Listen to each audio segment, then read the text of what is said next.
So I'm just going to call this meeting of the Development Permit Panel to order.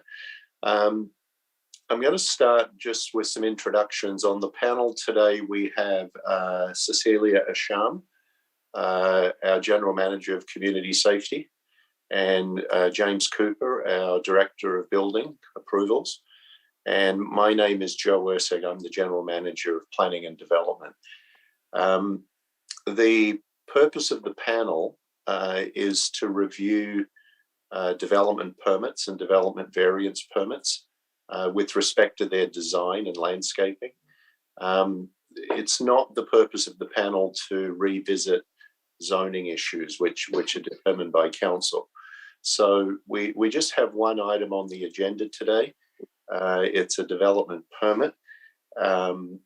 And the process for four items on the agenda is that we will hear from the applicant's design team, a presentation normally. We will then also hear from city staff. The panel may have questions for staff or the applicant regarding the project.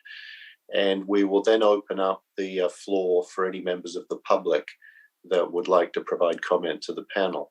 The panel will then deliberate, formulate a recommendation for council, and the projects would typically move on to council in a month or two, depending on how long it takes to resolve some of the outstanding requirements. I'm going to mention I believe we have, I'm just looking for the image in the council chamber, I believe we have some members of the public here. I just want to stress that if you would like to provide comments regarding an agenda item, then you need to do so to the panel under the city's procedure bylaw. Public input is provided to the panel, and when the item is listed on the council agenda, you cannot delegate directly to council on that item. So that's pretty much it for the housekeeping. The first item on the agenda today is adoption of some minutes of a previous meeting held on December the 14th. If there are no additions or deletions or changes, I would ask for someone to move those minutes. Cecilia? So moved. Yes. Second, James. All those in favour? So the minutes are adopted. So that moves us right along to the development project on the agenda today. It's a development permit. The reference number is 21-933-765. The applicant is Interface Architecture, and the property location is 9300 and 9320 Canby Road. And the purpose of this development permit is to allow for a residential project. It's a 5-story multifamily project with about 126 units in it. There are 2 variants associated with the permit. One is a small increase to the lot coverage from 40 to 43%. And the second variance is a reduction of a manoeuvring aisle width in the parkade for the project. So with that, Mr. Chow, I see you loaded and ready. Are you going to present this project? Yes, I am.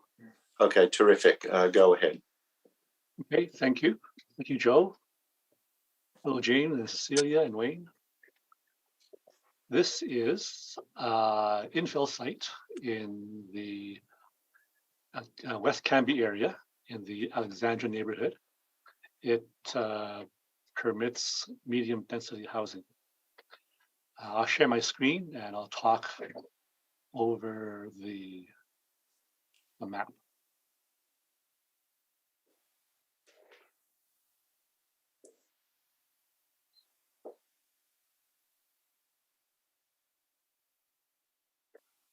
This is my opening screen. I'm going to be talking over 19 slides. This is the area plan. This is the project site, double fronting. On the north side, it's fronted by Canby Road. On the south side, it backs on to the 4-story and 6-story multifamily developments.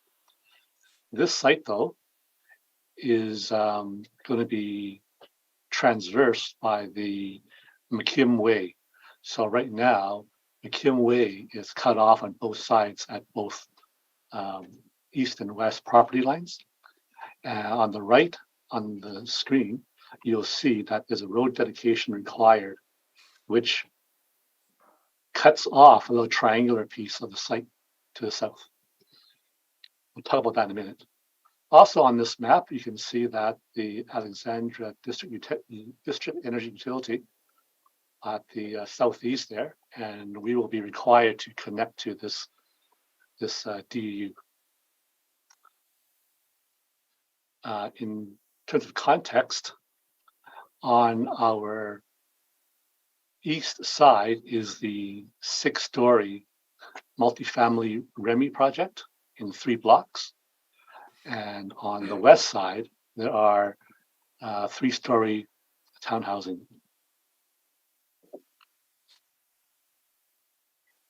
On the North Cambie side, this is a couple of snapshots of the existing frontage, the 6-story REMI on the left, and the existing townhouses on the right. On the south side, we see the townhouses and the REMI.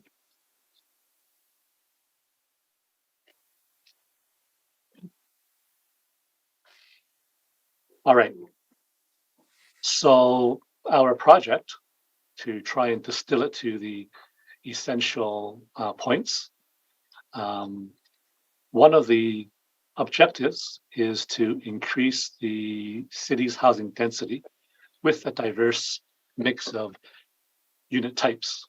So our site is permitted to a max base density of 1.5 FAR, 1.5, with a bonus of 0.2 FAR if 1/3 of that is used for low-end market rental or affordable housing units, and the other 2/3 of that bonus 0.2 would be market strata.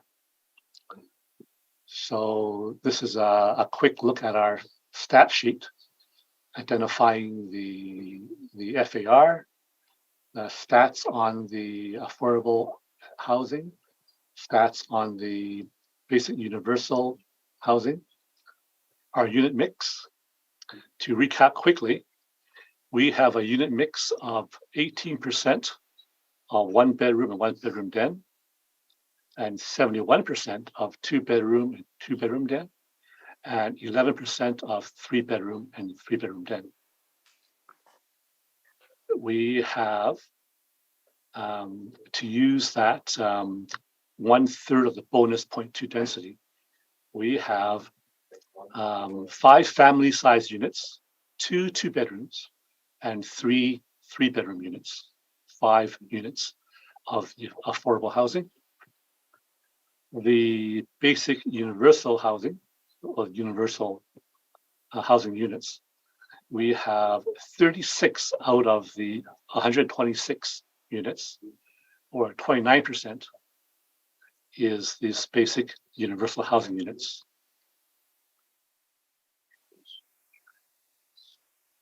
Which exceeds the minimum 10% that we were recommended to provide.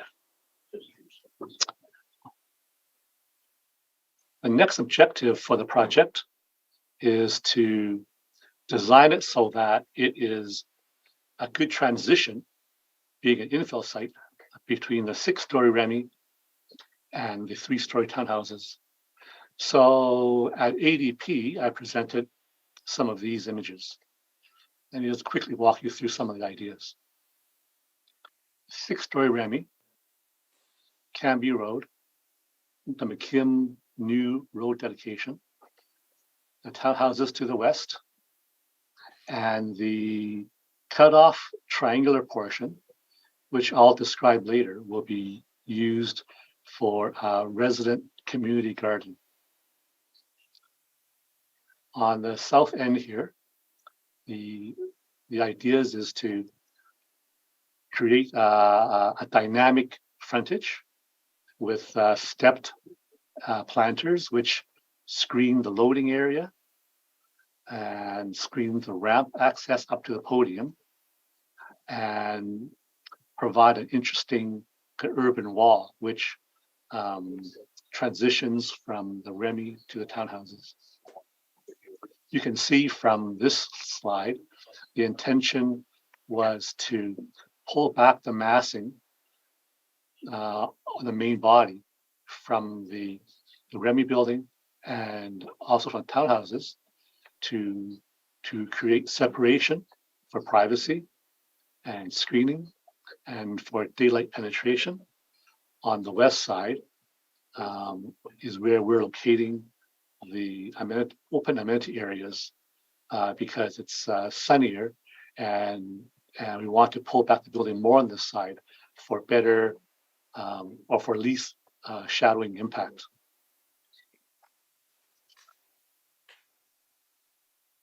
This screen shows the east end, showing how it relates to the REMI building in particular, because we had some written comments from these residents. You can see on the south end, we've chamfered this corner to allow better penetration into the gap between the buildings.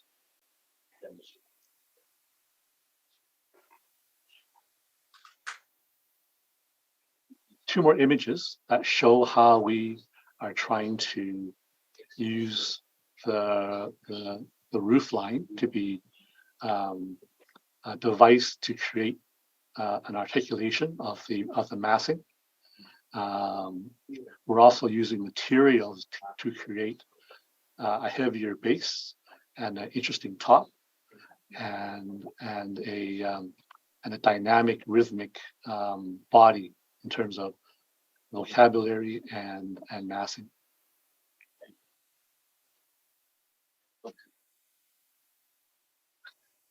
These next images will show in section some of the ideas that I just talked about.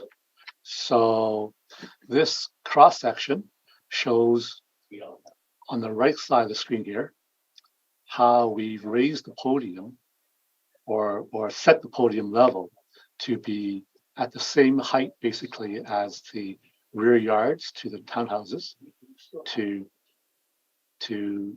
best manage any overlook and privacy. On the other side, the same thing. We've set the height to be about the same height as the REMI first floor. So our parkades are about the same height. These two edges show that our building is pulled back actually further from the property line than our neighbors are relative to the property line.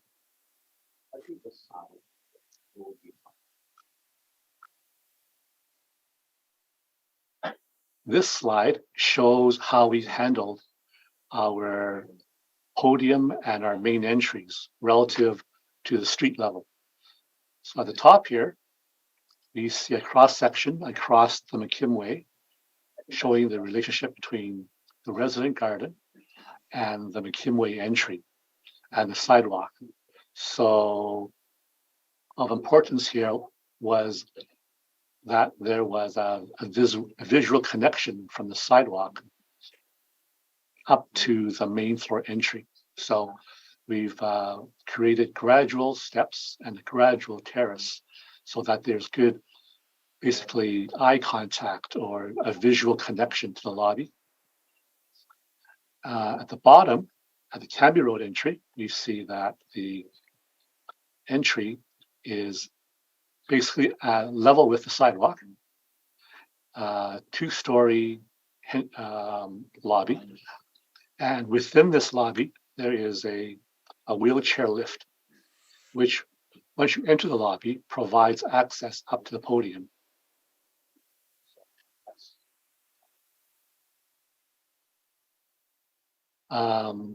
More images showing the relationship between properties across property lines.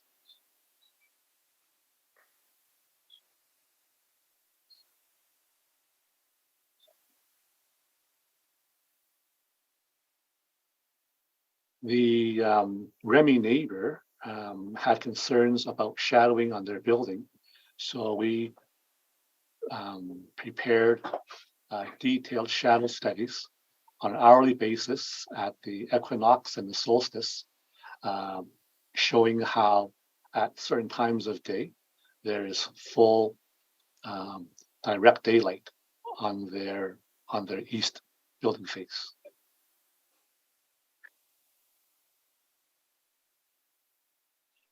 Just a quick shot of the materials that we plan to use, the colors, the cement fiberboard, the longboard soffit at the entry canopy, the reveals, the charcoal brick. So along with some um, white colored cement fiber panels, there'll be good contrast and a good mix of textures as well. And finally, we have some renderings to show that kind of brings it to life. Um, this is our 3D model set into photographs that the drone took, which are really quite effective. So this demonstrates some of the responses that that meet the goal, such as on the Cambie side here, we've continued the urban wall with articulated massing. Maybe I could zoom in a little bit. You can see some details. Renderings are pretty good.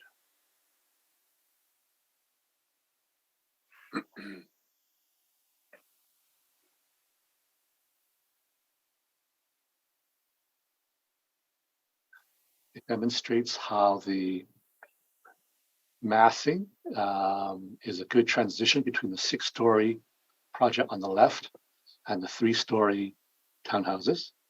It shows a transition of the level of articulation. On the Remy side, it's quite blocky and plain, you might say. And on townhouses, there's the traditional residential forms of gables and bay windows. So we're intermediate in that sense. Our massing is stepped down at the road. So on the Cambie side, this apparent facade is 4 stories rather than 5.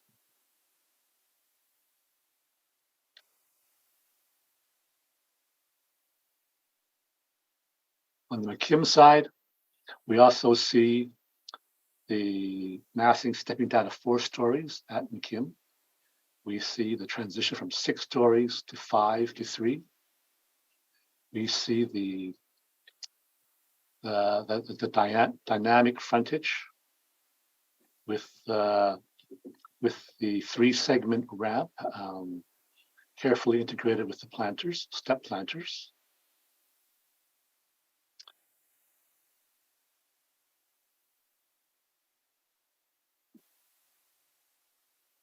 We see the resident garden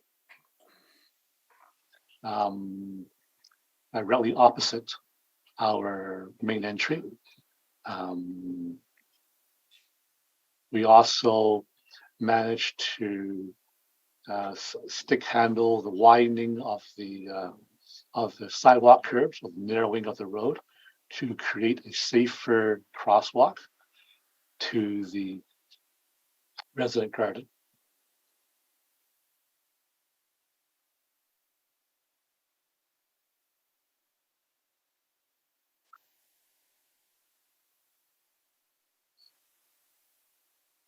This image is of the Cambie frontage, in particular our 2-story entry lobby with a clear visual connection sidewalk. We also see the step planters with a variety of landscape treatments, trees, bushes, hedges, seasonal flowers, benches, signage. The top story is set back.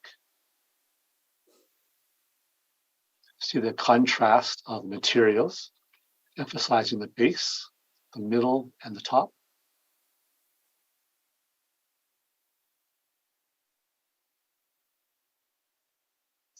This is the McKim side.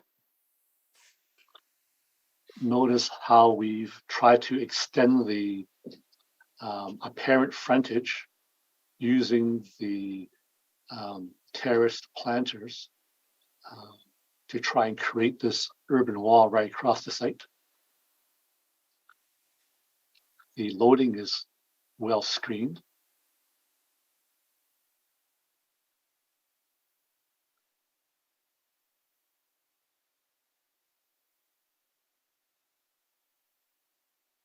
A bit hard to see, but the rendering does show the crosswalk and the sidewalk bump outs.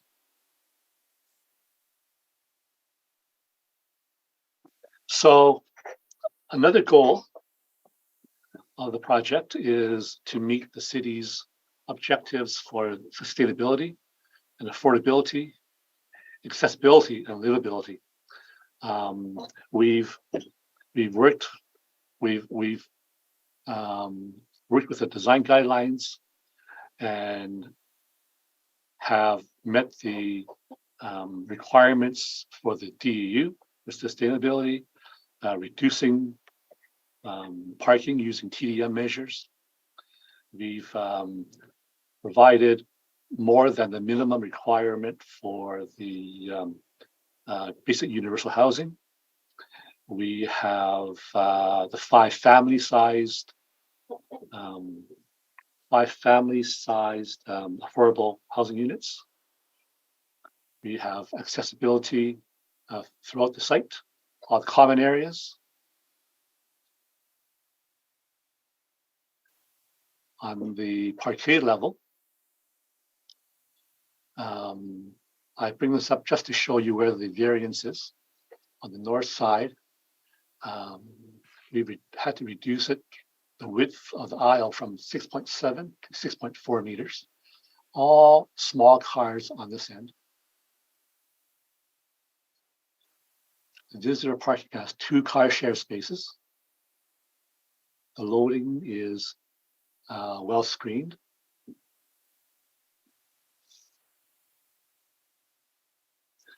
The TDM measures reduce the car parking from 1.7 down to 1.53 spaces per unit.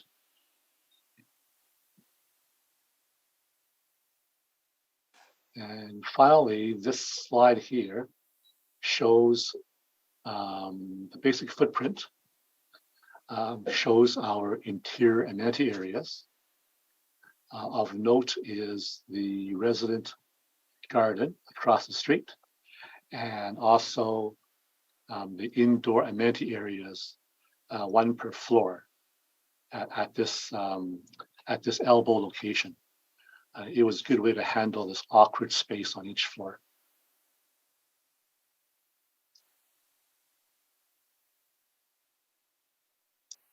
I think I'll stop here. It's a good slide for Yuen to continue his discussion about the landscaping. All right. Okay. Thank you. Thank you, Mr. Chow. The landscape architecture presentation. Sure. Let me share the screen.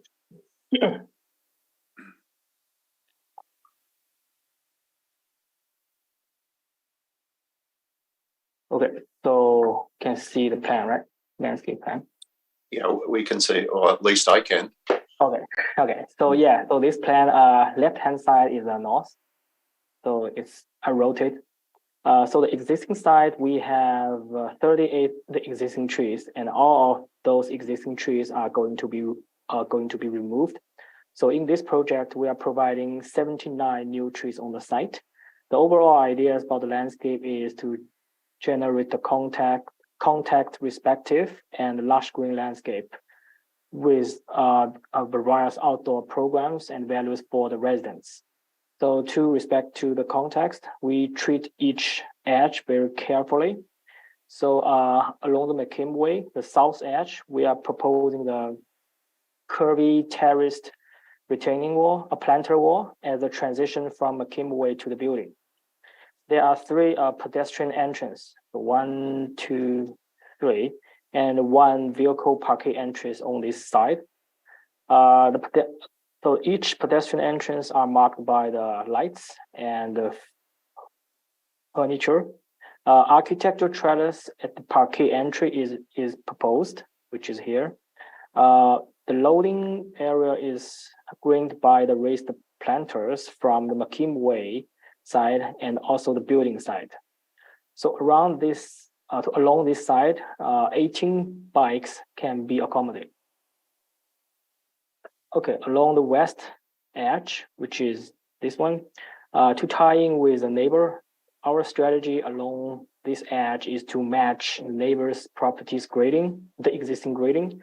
So the tall shrub with trees plus neighbor's existing 1.8 meter high private fence will ensure the privacy of our site. So along the north edge, which is along the Canby Road, same like terraced planter walls with trees are proposed to transit the grading changes from the Canby Road to the building. And there are two pedestrian entrances along this side. The one next to the building lobby is enhanced by this landscape boulder feature and bench seating and bike racks. For the east side, the east edge, which is along this side, we are treating this edge as a quiet and resting zones, which with lounge seats. To respect neighbor's property, we are tearing the planter walls down to the property line, tear it down, which mirrors the neighbor's form characters. One row of the trees is added here to create the sense of the privacy for the residents. Okay, so for the central amenity area, so this central area is dominated by this curvy path, which start from this entry lobby into the central, and followed with continued trees along, which encourages and gather the residents into this central outdoor space. Excuse me. So a large open lawn is proposed in the center of the amenity area, which allows residents to have the multiple and flexible use, such as outdoor badminton.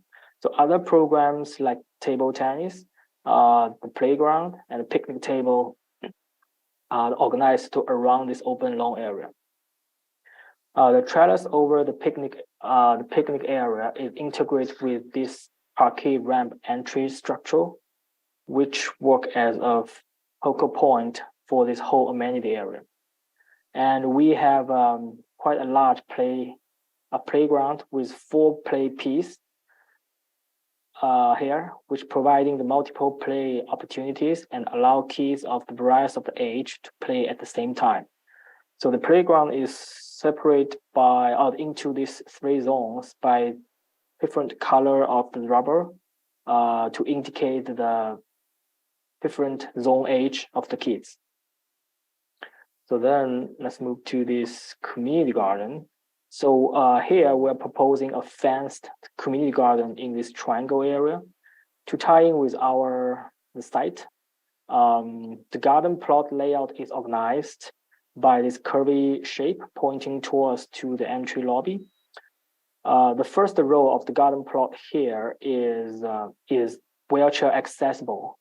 The community garden's entrance is marked by this open space with seating and curvy trellis.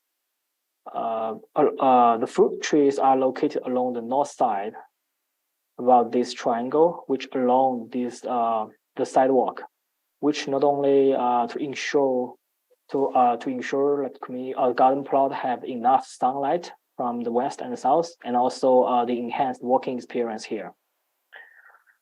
Along this south edge, we are proposing the retaining walls to transit from the existing grade. The landscape along the McKim Ways is at low height, which is here. We are using the low height shrub, and with multiple the pole lights on this the boulevard, which will allow enough clear sight from the outside to oversee this triangle area. So overall, we're proposing 79 trees and massive landscape planting here. And plants we choose provide habitat for the bird and pollinations.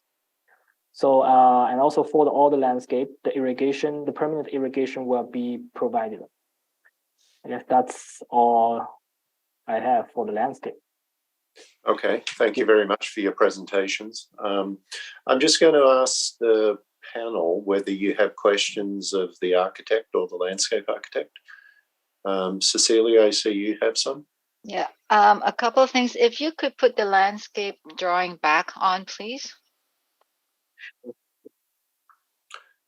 And I'll ask the question while you're doing that. The community garden area, that is a private community garden for the residents' use only. Is that correct?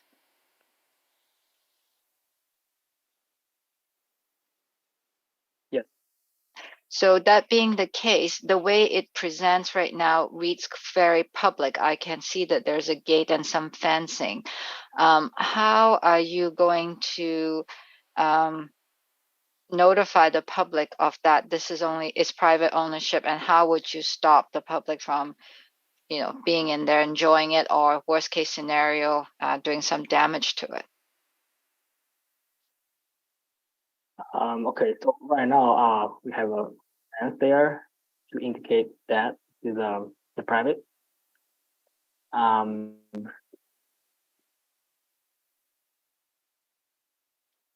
Is the gate locked after hours, or it's just, I appreciate the fact that you have a remnant piece of property because of the way the road has to join, and I appreciate that you've presented it in quite a public manner. From a septet kind of perspective, I'm just a little bit concerned that it ended up being a no man's land, because it's the residents have to cross the street to go to the garden, which is fine. That's how community gardens generally are, but it's I think this is just for your consideration, and for the city in the future, because if anything happens there, generally I think the city will get the call. So I'm trying to avoid future issues. The other piece is you have a little green space right beside, right there, where your loading area is. There's this green space that seems to be behind the trees, between the pedestrian ramp and the garbage and loading area. That green space. Keep going. Yes, that one. No, the bigger one. Is that a roof area that is not accessible, or what is that green space? Yeah, it's high. It's we're having Sorry. some with the audio. I'm not sure whether you can get a little closer to your microphone. Yeah, okay, so this area is it's just landscape there. It is a roof and it's landscaping, so people can get onto it easily. Again, I see that as a bit of a security issue, depending on the grade and whether you can get to it, particularly because it's behind trees and behind the loading area. It's quite a secluded area.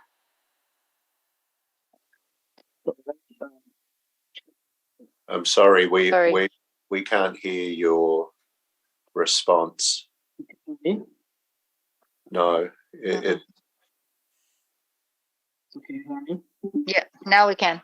That seems a little better. So keep doing whatever you're doing. Okay, so yeah, right now. Okay, so this is the grading plan. So that area is 5.8. Okay. The garbage area is pretty low. It's only 1.5. And yeah, inside is 4.07, and it's kind of like 1.88 meters here. Right. So it's up at the pathway elevation. The parkade ramp would be going down, and the loading would be set low. Okay. Thank you. Thank you for that clarification. While you've got the landscape plan, this project, what of the things I like about this project is the unit mix. I think you've got over 80% of the units that are 2 or 3 bedrooms, which is good because often we see a predominance of single beds. So in the amenity areas, have you designed them around the the possibility that you'll end up with a few kids in this complex? I can try and answer that too. Yeah, Okay. maybe you can, because I think we're still having trouble with the audio. Okay, first of all, on the outside, as Ewan was saying, that we expanded our number of play structures and the active play zones to Right. allow a kid range from 0.5 to 12 years old. So there's Okay, actually good, 3 good. activity areas, as well as a ping pong table. Actually, we had 4 at one time and less play structures, but that got changed. And Right. then on the inside, we have not only the usual fitness area. Right. I can share my screen if Ewan Sure. doesn't share Yeah. his. Well, right here, Ewan. Oh. Okay, he can identify the fitness So area, the thing is, yeah. Okay. fitness area, multi-purpose area, Okay. the kitchenette, and that's usually for the birthday parties, strata meetings, and that kind of thing. But at the elbow on the north end, even. Mhm. Yeah. Now you have an amenity on each floor, did you say? That's right. So Mm. because usually these elbows are very difficult to program spaces that need access to a window. So we have up to our 0.1 FAR allowance for interior amenity. So this was a good place to carve out a room on each floor that can be a multi-purpose for that floor only. Not only does it provide space for such things as piano lessons or homework or crafts, but it's also a way to have a hub of activity for that floor's residents. It's almost like a little common meeting area. So so these areas can be programmed for a different use on each floor, or the strata can actually leave it open for a different program as Right. they see fit. So it could be more casual space for the residents of each floor, or Right, as you say, some things that typically occur but with we have, kids. Yeah. right. But the interior designer has worked out plans for those options, whether it be Okay. for study, for music, or something. That's why these rooms need to be very well soundproofed, Okay. which they will be. Yes. So, Mr. Chow, you seem to have paid a fair bit of attention to setting the grades around the perimeter to match your neighbours, Yes. which is a good starting point. You also have quite a bit of retained landscaping to the street frontages. I'm assuming that's because of the elevation that you've set the parkade in relation to the water table. Does that match what's happening on, for instance, the site to the east? The way that setback area, those setback areas are being treated. Well, it was dictated. It's dictated by the parking module. So having efficient double-loaded corridors set the width, and then we try to minimize the width by shuffling small car and large car, so that we could create a 3 to 4 feet wide percolating zone, so that we could have rainwater percolation on both edges, on the east and west edges, rather than bringing the foundation wall right up close, 8 inches to the property line. So So that was a consideration. So you're off the property line, right? We're off the property line, 3 Yeah. feet on one side and actually 4 feet on the other side. Okay, good. Okay. Any other questions, Cecilia or James? If I may, one more on Oh, yeah. Sure. the I know the landscape architect said that there's lighting at the entrances for highlighting them, and in the evening. How once you get onto the site, I assume that the public cannot access your rooftop area, and secondly is, do you also have decent lighting? I know it's within a private area, but do you have good evening lighting so that it's inviting for using, but not so bright that it will impact the neighbors? Okay, so this is the lighting plan. So this is the 3 type of the lighting product. So basically, they are not like very tall, like light pole or this kind of thing. So it's only like the bullet lighting. So it's very low, and this just wall lighting. So for each entrance, like maybe the steps, and just to light up the pathway. So I don't think we have like too much lighting. And this one is just light for each entrance of the unit. So each column, they have lighting, just light the unit number. So yeah, that's the lighting plan. And what's the other questions? The play area, the common space on the roof. So in the evening, if somebody wants to come out and have, use the picnic table, have dinner, or have children playing outside, is there sufficient lighting both for them to use and not so much so that it impacts especially the neighbors to the west, the townhouses? Okay, so the playground on the roof. So I assume that's the one you're talking Correct. about. Yes. So right now we provide lightings for each bench. We don't to provide too much lightings to the playground, because we don't want like kids to play very late night and it's very noisy. Okay. So, and also along this side we have 1 row of the trees and landscape buffer, which won't let this light to affect neighbors. Okay. Thank you. Okay, good. James, do you have any questions here? You've got your mic on. You still got your mic on, James. We can't hear you. Okay, I'm sorry there. There you go. There you go. I don't really have very many questions. I do think that the building is sensitively sited. The massing is it relates to its neighbors in a sensitive way. The grades, the way it treats the grades to the north and the west are done well. So I'm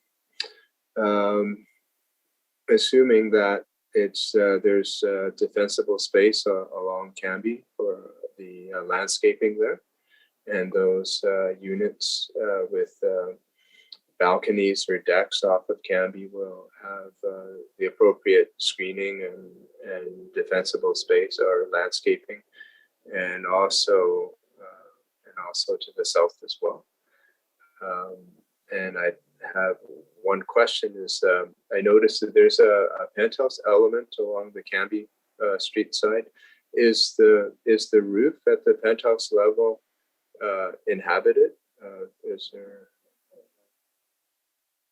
That would be my question. Okay. Mr. Chow, maybe you can pull up either the rendering that showed that or the plan for that I'll do level. that right. Yeah, sure.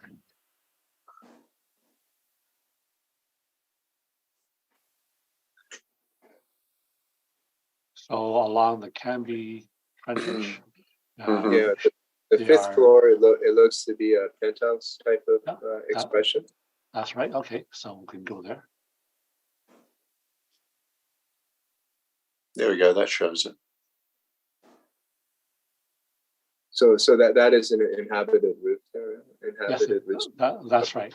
So at this end, there are there's 2 penthouse units, and each side has a outdoor deck.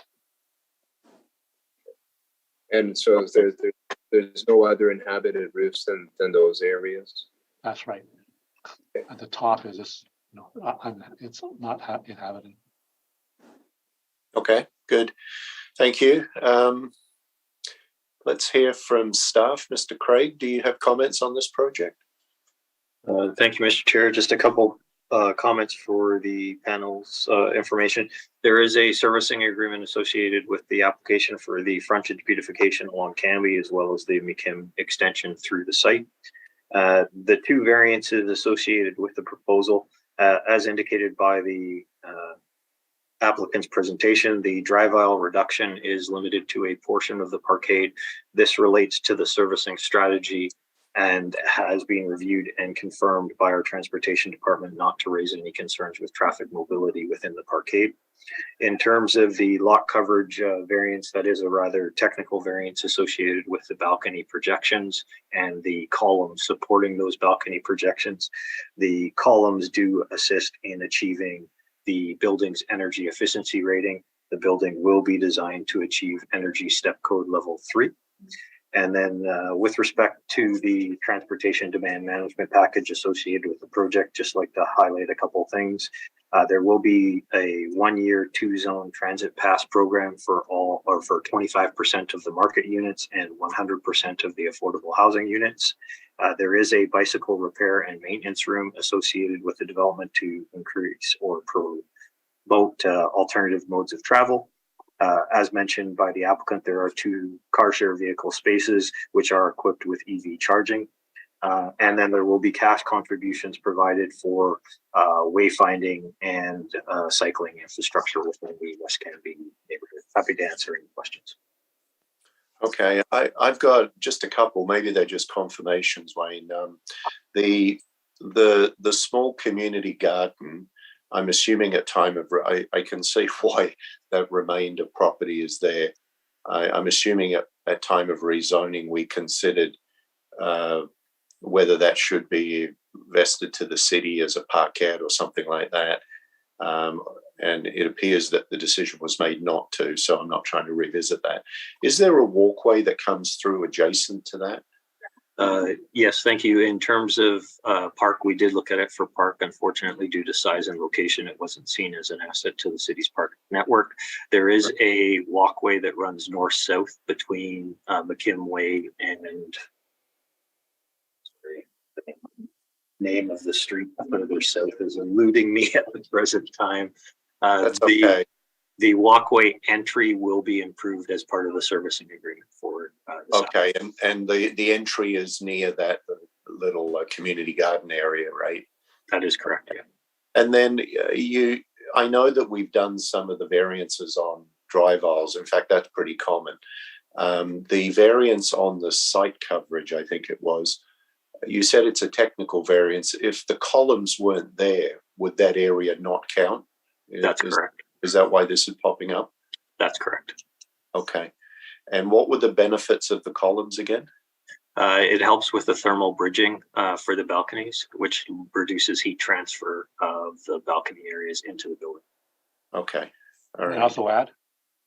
I'd like to add also that there is a significant road dedication, which is 14% of the original site for the McKim Road dedication. So if that was not taken away, our lot coverage would be much below 40%. Okay, point taken, but it's those engineers, they always want their pound of flesh, don't they? Thank you. Okay, well, if there's no more questions, I think what we'll do now is, I know that we've got some written material and we'll get to it in a minute, but I believe we have 4 people in attendance in the council chamber. And so I'm going to ask whether there are any members of the public that would like to address the panel with comments regarding this project. Yes, Mr. Chair, there's a member of the public that wants to address the panel.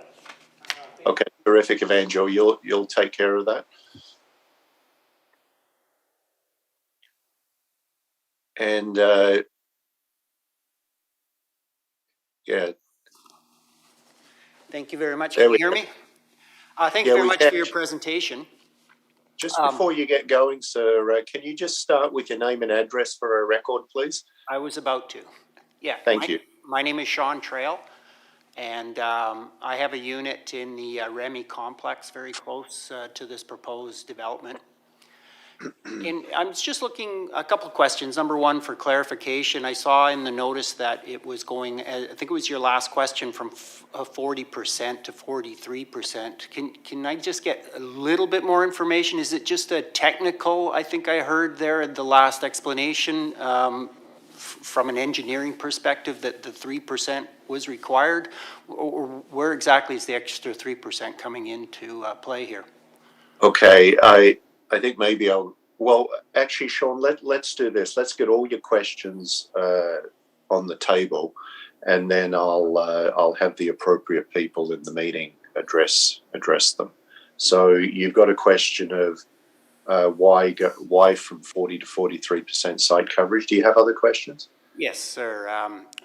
Second off, I heard there was a low-income housing component here.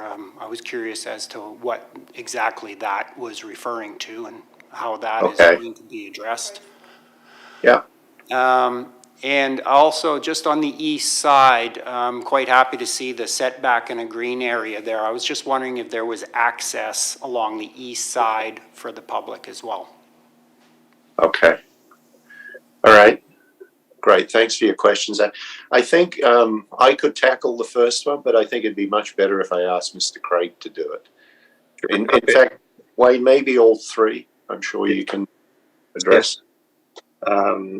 Sure. Thank you, Mr. Chair. In terms of the lot coverage variance, lot coverage is a measure of how much of the site is covered by buildings above the parking podium.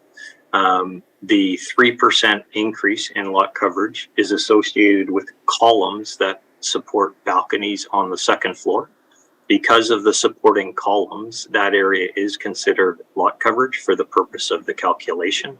If the balconies were cantilevered balconies, that would not be required.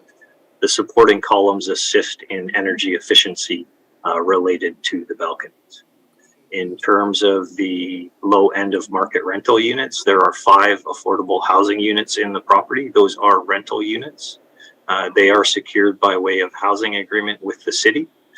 Those units can only be occupied by tenants meeting the city's tenant income limitations, and the maximum rental rates are specified in keeping with those tenant income restrictions.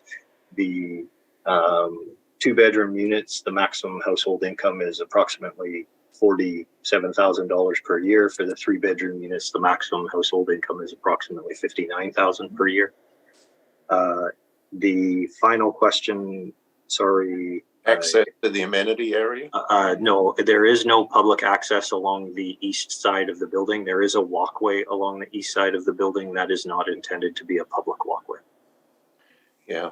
If I may add, just on that second point, it's actually a city requirement that developments include rental units, and to give you an idea, sir, the rent rate is about 15 to 20% lower than market rent. So they're designed and they have an agreement placed on them that requires the owner to rent the units at a rental rate that's about 15 to 20% below market. This project, I'm not complaining about it. It's not really a design issue, but this project actually has fewer of those units than the current standard because it's been reviewed over time. So it's pretty much a universal requirement in all developments in the city of Richmond. Thank you very much for your time and your explanations. You're welcome. Thanks for your comments and questions. Evangel, do we have, I've lost the, oh, there we are, the council chamber. Mr. Chair, we have one more speaker. Okay, terrific. Same routine.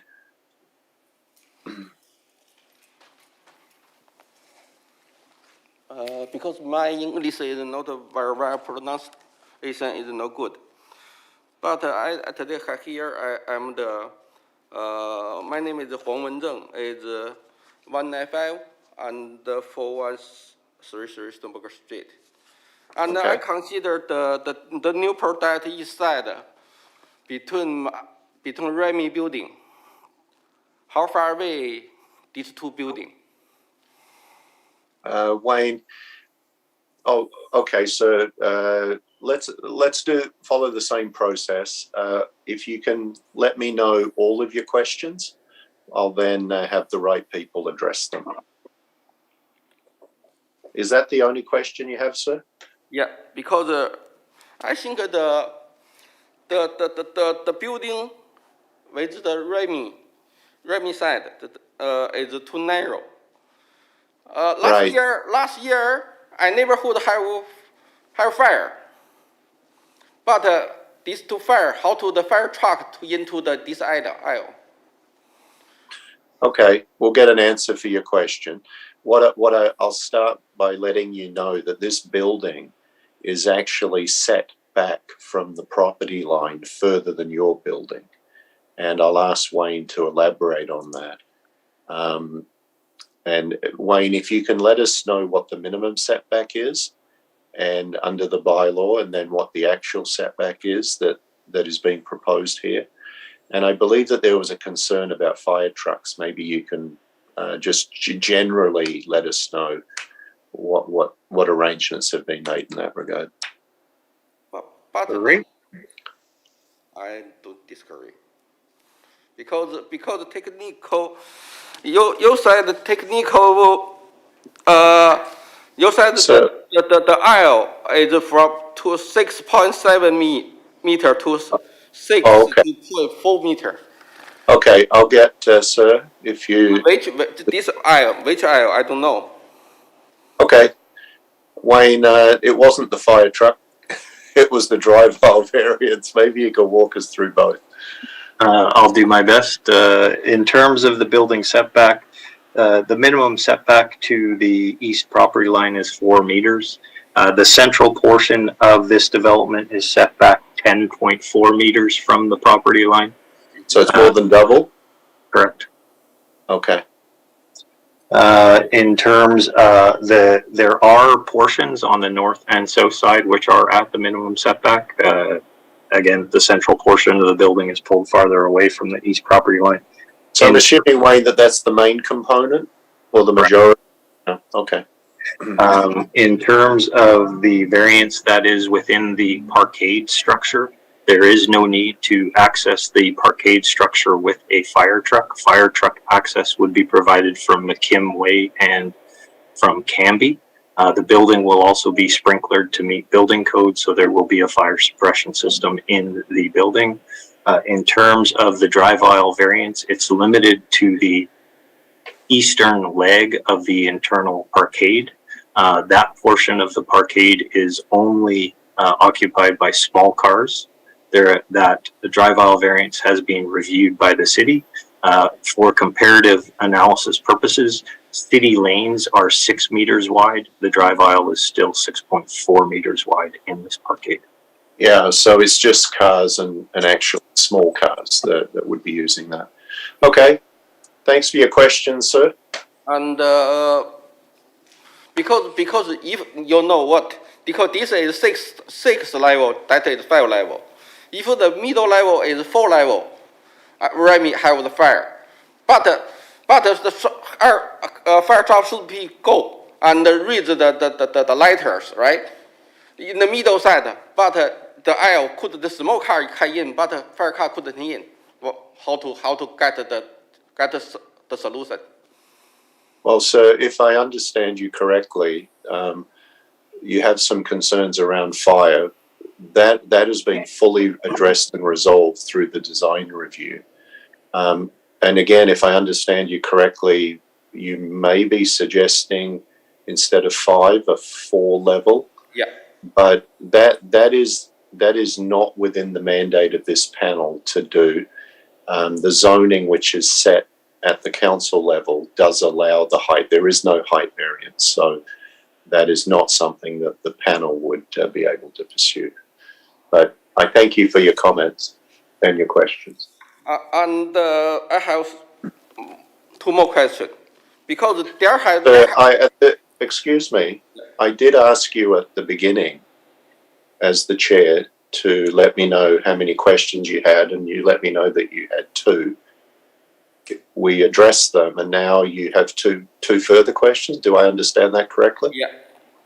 Okay, so what I'm going to ask you, sir, is to actually pay attention to what I've asked you to do and to let me know all of the remaining questions that you have. Okay, I can talk or not. You can, but this is your last round of questions. Okay, you need to articulate them all, Okay. and then we will have them addressed, and then that will be the end of this part of the meeting. Because for the last year, I concerned because I'm the first floor of the Remy, and the developer called me. I disagree the too high because too narrow. I couldn't get the sunlight in the winter time. The developer said all winter I couldn't get the sunlight. I really have the sunlight because that one is original. The original the landscaping is the farm, not the house, right? Okay, so you have some concerns about sunlighting, particularly in the wintertime. Yeah. I've made a note of that, and I'll have staff respond to that. Do you have other questions or comments?